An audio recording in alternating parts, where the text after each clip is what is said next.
তো আগের পর্বে আমি আসলে এইচটা বের করে দেখাতে পারি নাই, আমার ভিডিওটা কেটে গেছিলো। তো এটা মূলত হবে পর্ব 2-এর এক্সটেন্ড ভার্সন, মানে এখানে আমি এইচ বের করে দেখাবো, আর এই অঙ্কটা একটু ঘুরাই দিলে কিভাবে আসতে পারে সেটাও আমি দেখাবো। তো দেখি আসো, তাহলে আমাদের টার্গেট ছিল যে এইচ বের করতে হবে, এই যে এইচ এটা আমাকে বের করতে হবে। তো দেখো আমি গোলকটা আরেকবার আঁকাই। তো এই আমার গোলক ছিল। তো আমি তোমাকে বলছিলাম যে এই কোণটা আনত তলের এই কোণটা যদি থিটা হয়, তাহলে আমাদের এই কোণটাও কিন্তু থিটা লেখা যায়। তো বলতে পারো এটা কিভাবে, আনত তলের এই কোণ থিটা হলে এইটা থিটা হয় কিভাবে। তো এইটার প্রমাণটা আমি একটু পরে দেখাই, আপাতত ধরে নাও যে না এটাও থিটা এটাও থিটা, আমি পরে এটা ডেরিভেশনটা দেখাচ্ছি একটু পরে। আচ্ছা, তো আমার টার্গেট ছিল এই উচ্চতাটা বের করা। তো এই যে আমি দাগ টেনে দিলাম, এই উচ্চতাটা আমাকে বের করতে হবে, মানে এই উচ্চতা, এটা হচ্ছে আমার এইচ। আচ্ছা দেখো তো, সেন্টার থেকে আমি যা কিছু টানি সবই তো আর, এটাও আমার আর, এটাও আমার আর, এই নিচেরটাও কিন্তু আমার, পুরোটা জুড়েই একটা আর।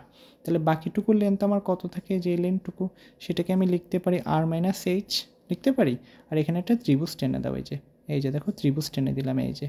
তাহলে তুমি বলতে পারো যে এখানে তো তাহলে কজের সূত্র দেওয়া যায়, কস থিটার সমান কি, ভূমি বাই অতিভুজ, ভূমি বাই অতিভুজ। এই যে এইটুকু হচ্ছে আমার ভূমি, যার মান ছিল আর মাইনাস এইচ, আর অতিভুজটা আমার এই যে আর থেকে গেল। তো আমরা একটু আগেই থিটার মান বের করে আসছিলাম পর্ব 1-এ। পর্ব 1টা দেখবা সবাই, যদি না দেখে থাকো। পর্ব 1-এ আমি থিটা বের করে আনছি, এটা সলভ করলে আমার এইচ বের হয়ে যাবে। এখন আসো, কিভাবে আমি বুঝলাম যে আনত তলের এই কোণটা থিটা হলে এই কোণটাও থিটা হয়। এটা কিন্তু খুব গুরুত্বপূর্ণ একটা কনসেপ্ট, কারণ যেহেতু আমি এই অঙ্কগুলো রিলেট করব আনত তলের সাথে, সুতরাং থিটা বোঝাটাও খুব জরুরি। তো আসো দেখি, এটা আমি নিচে একাই দেখাই। ওকে, তো আসো দেখি এইখানে। তো দেখো এই কোণটা আমার থিটা। তো আমি কি করলাম, এখানে একটা এইভাবে লাইন টেনে দিলাম, এইভাবে একটা লাইন টেনে দিলাম, এই যে দেখো লাইন টেনে দিলাম এইভাবে। ওকে, তাহলে ওই কোণটা থিটা হলে আমি কি বলতে পারি না যে এই কোণটাও আমার থিটা? অবশ্যই বলতে পারি, তাই না? আচ্ছা, এই কোণটা যদি থিটা হয় তাহলে বাকিটুকু কোণ কত? যেহেতু আমি এটা টানছি একটা লম্ব, এটা একটা লম্ব টানছি, তাহলে বাকিটুকু হয় 90 মাইনাস থিটা। ওকে, তাহলে 90 মাইনাস থিটা যদি আমার এটা আসে, তাহলে বলো তো এই কোণটা কত? হ্যাঁ, এই কোণটা কত বলো তো? দেখো এই কোণটা কিন্তু থিটা হবে, কেন? কারণ দেখো এই কোণটা আবার 90, এই যে এই পোর্শনটা দেখো, এটা আবার একটা 90। আমি আর একটু গাঢ় করে দেখাই, যে এইটা, যে এই অংশটা কিন্তু একটা 90 অংশটা। হ্যাঁ, ফলে এই কোণটা যদি 90 মাইনাস থিটা হয়, ফলে এই কোণটা আমার থিটা হবে। আবার এই কোণটা যদি থিটা হয়, এই যে এটা তো যদি থিটা হয়, তাহলে নিশ্চিত এটাও থিটা। খেয়াল করছো? একটু জটিল ব্যাপার, কিন্তু ম্যাথের ব্যাপার আর কি। যে এইটা হলে এইটাও থিটা, ফলে এটা হয় 90 মাইনাস থিটা, ফলে এই কোণ আবার থিটা, তাহলে এই কোণও হবে থিটা।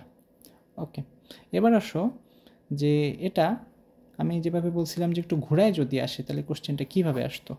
আচ্ছা, এই কোশ্চেনটা যদি তোমাকে এরকম বলতো যে পিঁপড়াটা তার আগের পজিশনেই আছে, মানে এখানেই আছে পিঁপড়াটা, এবং এই যে অর্ধ গোলাকৃতি কিছু একটা ছিল, এই গামলাটা ঘুরতেছে, আই মিন তার একটা ওমেগা আছে, সে ওমেগা বেগে ঘুরতেছে, তখন এই অঙ্ক কিন্তু আমরা কীভাবে ডিল করতাম।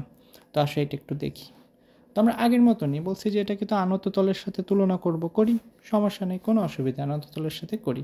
কি কি ফোর্স আছে দেখো, আমরা জানি এই বরাবর থাকে নর্মাল বা রিয়াকশান। হ্যাঁ, এই বরাবর আমাদের থাকে কি, এমজি সাইন থেটা। আমি তো এটা পর্বনেই দেখাইছি, সবার কিন্তু এটা পারা উচিত, এমজি সাইন থেটা। নিচের দিকে আমাদের কি থাকে, এমজি কস থেটা।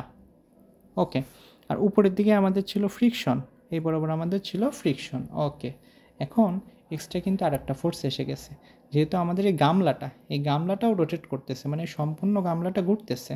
হ্যাঁ, তাহলে আমরা জানি কি, বৃত্তাকার পথে ঘুরতে হলে আমাদের কেন্দ্রমুখী বলের প্রয়োজন হয়। তাহলে এই যে সেন্টার, এই সেন্টার বরাবর কিন্তু আমাদের কেন্দ্রমুখী বল আছে, অর্থাৎ একদম এই বরাবর। ও এই যে পিঁপড়া তো এইভাবে ঘুরবে, পিঁপড়া কিন্তু এটাকে সেন্টার মনে করে ঘুরতে থাকবে যেরকম সার্কেলে। তাহলে সেই সার্কেলে সেন্টার বরাবর তার আবার কেন্দ্রমুখী বল আসবে, তাই না? তাহলে আমাকে কেন্দ্রমুখী বলও তখন হিসাব করতে হবে, বুঝতে পারছো? তাহলে তখন আমরা ফ্রি বডি ডায়াগ্রামটা কেমন আঁকাবো, তখন আমাদের কেন্দ্রমুখী বলে রূপাংশ নিতে হবে। দেখো এই যে কেন্দ্রমুখী বলতে এই বরাবর, সেটাকে আমরা দুইটা কম্পোনেন্ট নিব। একটা কম্পোনেন্ট আমরা নিতে পারি এনের দিকে, আর একটা কম্পোনেন্ট আমরা নিতে পারি এমজি সাইন থেটার দিকে। তো থেটার ব্যাপারগুলো আমি আশা করি তোমরা পারবা, যে ওইটা থেটা হলে এখানে কোনটা থেটা হয়, সেইভাবে সাইন এবং কজ উপাংশে নিবা, নিয়ে সাম্যাবস্থা গঠন করবা, তোমার অঙ্ক হয়ে যাবে। যদি কেউ না পারো আমাকে কমেন্ট সেকশনে জানাবা, আমি এই ম্যাথটা আবার করে দেবো আলাদা করে।